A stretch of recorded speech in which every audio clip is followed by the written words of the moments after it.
Um, Really, it's a privilege, it's also been a passion, and it's been a predicament working with anchoring the Innovation for India Awards 2010, and it's been a long journey as well in terms of making it happen.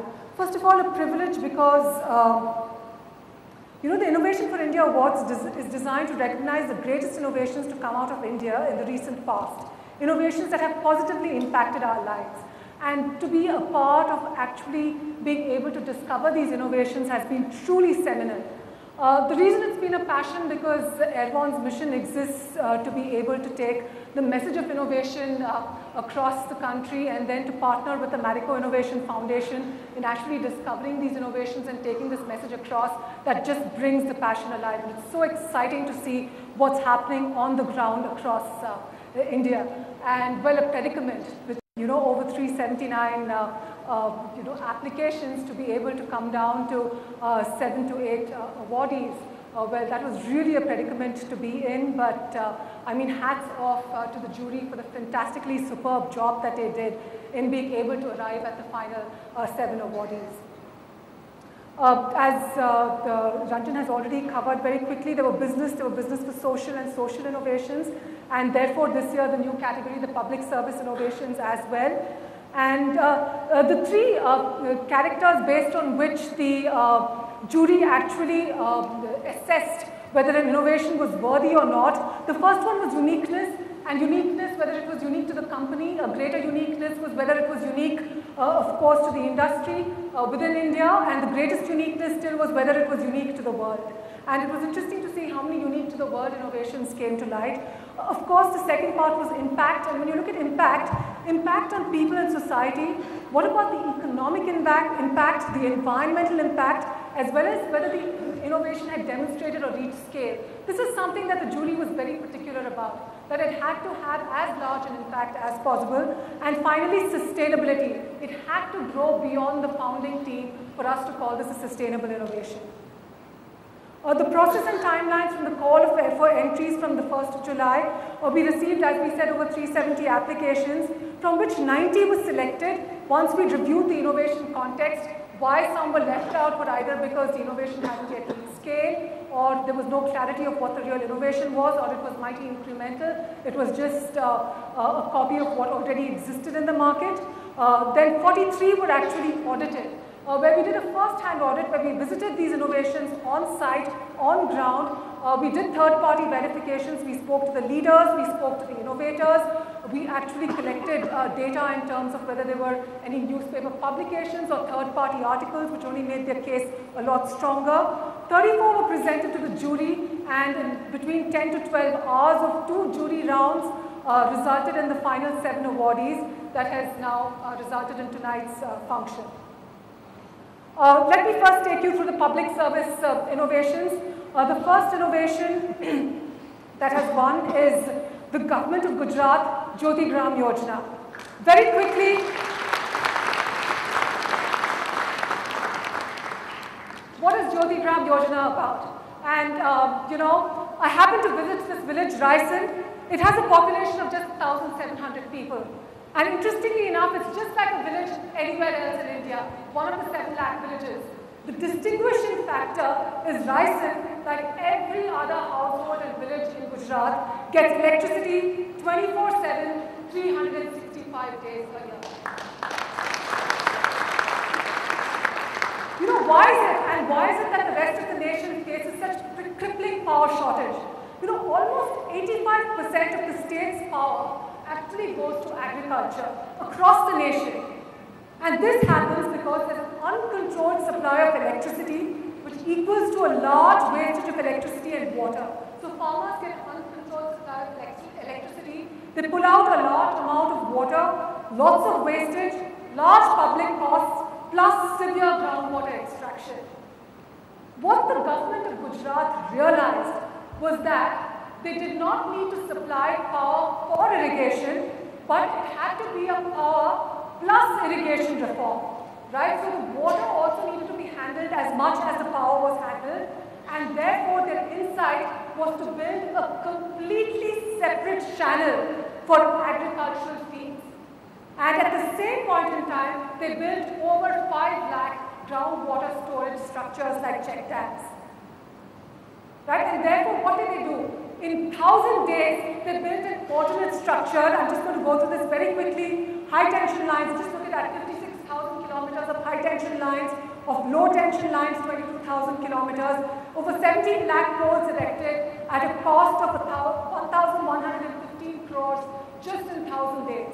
Now, once this separate structure was built, what happens conventionally in most other states is there's a single feeder for domestic and agriculture. The impact is all power is drawn for agriculture and there's tripling shortages in the domestic sector. But Jyoti Gram has separate feeders. So agriculture gets 3-phase, 8 hours, pre-announced. Now this is fascinating. We believe that if you're rationing power, that people should actually be up in arms. But what the difference was the fact that it was pre-announced, it was good quality electricity. So farmers knew that their pumps weren't getting damaged anymore. And when they saw that impact on the ground and that they were getting continuous water, they found that this was something that they could actually back and work with. And domestic gets single phase 24 hours. What's the impact? IRMA did a study, a rapid impact study across 8 districts in Gujarat, and they say that after the implementation of Jyoti Gram Yojana, you notice those 2 big towers, time spent on education has gone up to almost 85% because students can study much later into the night. Entertainment has also gone up above 80% because people have other things that they can do when they have electricity late into the night. And you notice this is what they say. After the implementation of Jyoti Gram Yojana, the electricity expense has notably increased for 95% of the households. Expenses on education, healthcare and consumer durables have gone up significantly.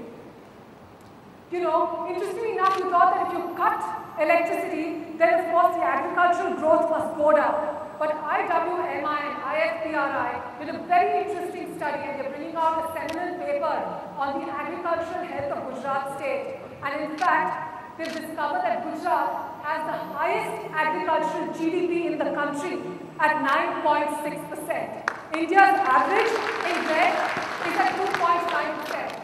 And this is what they say in that paper, how they connect it to Jyoti Gram.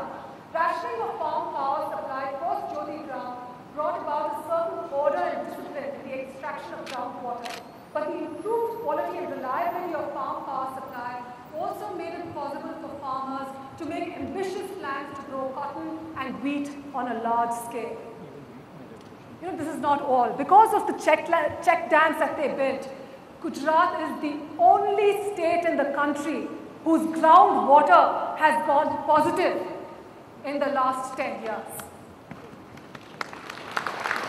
Right? And there's also been an impact on the state electricity board. The entire cost of the scheme was actually made back in just 2.5 years because people, of course, were spending more on electricity. The electricity distribution losses went down from 30% to 21% because now the minister, by the way, this is fascinating. The minister every day gets an SMS on exactly how much power gets rationed to various regions of the state. And as a result, because they can track and monitor, they can cut down on distribution losses and theft. They've revived a bankrupt electricity board. It's at a surplus of 126 crores, right? And best of all, there has been no change in electricity charges across sectors in the last 7 years.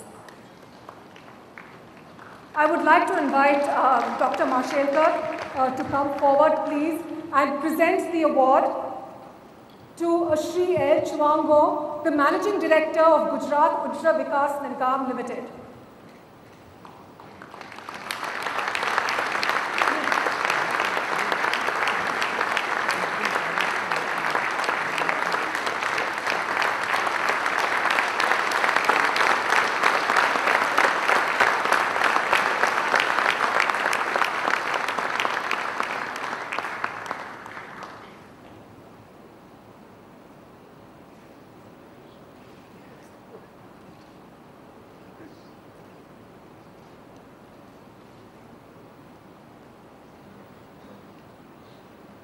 Fascinating innovation, the Defense Institute of High Altitude Research, which is Bihar. I mean, Ladakh is a place most of us wouldn't want to live in. Landlocked and snowbound winters from November to May, least fertile soil with low water holding capacity, less oxygen availability with dry humidity, temperatures ranging from minus 45 degrees centigrade to plus 45 degrees centigrade, and it's completely remote and technologically backward. What Bihar has done is it's created an agricultural ecosystem innovation that has enabled the socio-economic development of Ladakh via technology. I mean, Bihar is one research organization you can go on and on talking about. There are 7 different divisions that they have that have made phenomenal breakthroughs happen for the region across vegetable sciences, horticulture, medicinal plants, biotechnology, agricultural extension, animal sciences, and non-conventional energy. Ladakh traditionally was a place where you could grow just 4 to 5 vegetables. But what Bihar has done, and which is fascinating, is that they've created patented greenhouses that can work in high altitudes, keeping in mind the cost and also keeping in mind the materials that are available there. And as a result of this, there are actually 78 vegetables which are grown in Ladakh today. Imagine that, from 4 to 5 to 78 vegetables. In addition to this, cross-breeding of the local, the local cows there, for example, they would give less than a liter of milk per day, but now as a result of Bihar research, they give over 14 liters of milk per day. You know, sea buckthorn is a weed, and I'm sure most of us haven't heard of it, but I'll tell you where you may have actually tasted this. It was considered to be a weed which most people try to get rid of from the region.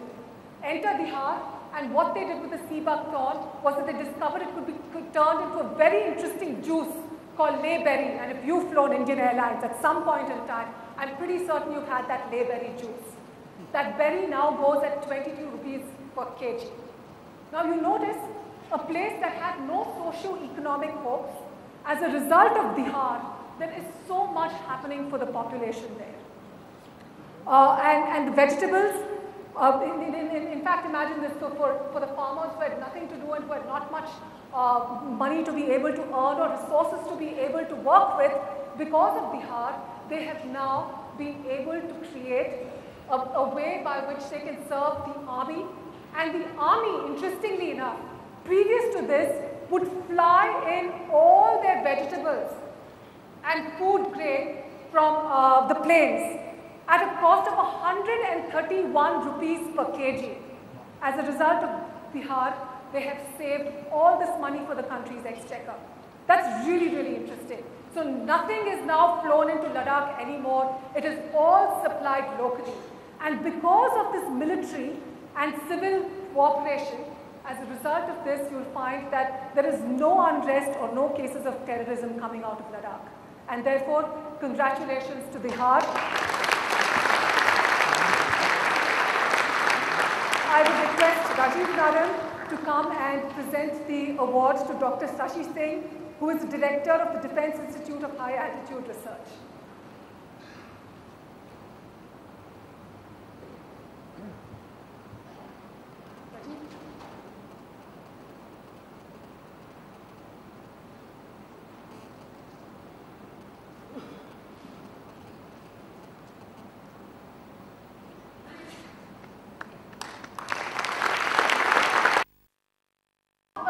Part of the developmental agenda globally. Poverty is, education is, women's rights is, but for some reason clothing isn't. And yet discarded clothes, considered a waste in cities, is an invaluable resource in rural starved India. And what Goonj has done, Goonj by the way, which is now a 100% organization operating in 21 states across India, partnering with over 150 organizations, has developed a fantastic collection, processing and distributing mechanism for clothing across the country. I'm just going to share a couple of their initiatives again with you, which I think is incredible. The first is, and this is a paradigm shift that Goonj is trying to make. They say in our country, it's not anymore about giver's pride, but it's about receiver's dignity. So for someone giving away a piece of cloth, it's not as if you're doing a favor to anyone. You are being done a favor because your home is being cleared off and you have now space in which you can store fresh things. Right? And therefore they focus on the receiver's dignity. And this works through their Cloth for Work program. So whenever they go to a village where they're trying to get people to now get used clothing, what they do is they involve people projects. And as a result of the projects is really where they hand over clothes. So this is the Cloth for Work program. But one of the most poignant things that Goonj works with is what it calls its NJPC, not just a piece of cloth. Menstrual hygiene is a taboo for most social organizations working anywhere in social initiatives. However, menstrual hygiene, as a result of not really following menstrual hygiene and as a result of using, and really not knowing how to look after themselves, women in fact in rural India sometimes even use blouse pieces. They reuse and they share these pieces. They dry them, they wash them in the dark. They use blouse pieces with hooks, as a result of which there's vaginal infections and even cancer. Goonj is beginning to make this issue a lot more public. They make sanitary napkins from used cloth at 3 rupees for a set of 5. They're beginning to engage women in dialogue around sanitary napkins. And the fascinating piece that they've discovered is once you get women to use something like this, they say that once you've elevated a woman to a better position, she never ever goes back. And as a result, her life is much better. So they're saving lives in rural India. And the third is Goonj's capacity for disaster management. Because they're so engaged and they're so involved in being able to take clothing to all parts of the country. Whenever there is a disaster, Goonj is often the first to respond. And during the Bihar floods in 2008, not only were they first, they were the largest responders. And Goonj's innovation is not just in the collection, it's in the distribution. I was shocked and fascinated to discover that one truckload of used clothes is actually worth 5 lakhs. Imagine there's an alternate black market business that you can build around there. And what Goonj has done is that they've ensured that the distribution is so transparent that they can account right down to the last piece that goes to the last person in a village who is using it. And therefore the difference between a conventional method and Goonj is the primary focus in the conventional method is on giver's pride, whereas in Goonj it's on the giver's need. The activation trigger is often reactive to disasters, etc., whereas in Goonj it's proactive. The scale of operations usually in clothes collection is very local. Goonj is national, including flying in clothes now from foreign locations. The distribution methods are again very local, whereas Goonj partners with 150 organizations. I know most organizations have headaches partnering with 1 or 2, but look at this, they partner with 150 to distribute to remote villages across India. And the impact of operations is usually limited to just giving away clothes, whereas with Goonj, it's substantial, they're changing people's lives. The impact at the scale of 3 million pieces of clothes a year, it costs only 97 paise to process from a home to delivery. They deal with over 50 tons of material dispatched every month, and they produce 200,000 sanitary napkins every month. They're the first responders of disasters, as we said. Congratulations to Goonj. I will call a member of the Innovation Council, Mr. Ashwin Dani, to come and present the award to Mr. Anshu Gupta of Goonj.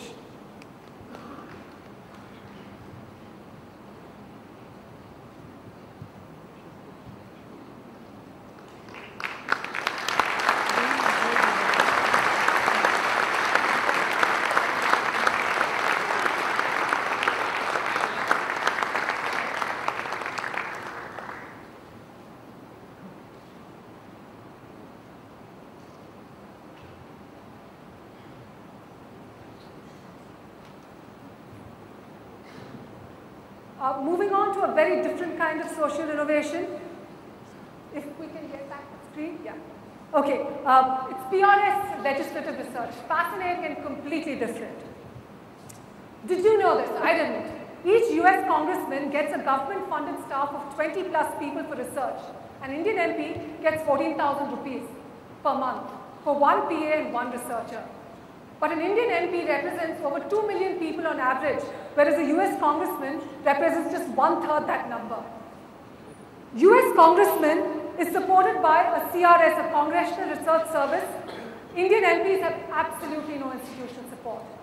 And our MPs are required to create laws and policies that affect 1.2 billion people with limited or no research data. So what is PRS legislative research? Now it's very interesting. Whereas most social initiatives are designed to work with people on the ground, PRS is working at a systemic level, and as a result, they hope to make an impact on the nation, a mega impact on the nation. So it's a non-partisan body of just 13 people. It's a not-for-profit, non-partisan organization which provides free research service for MPs and citizens.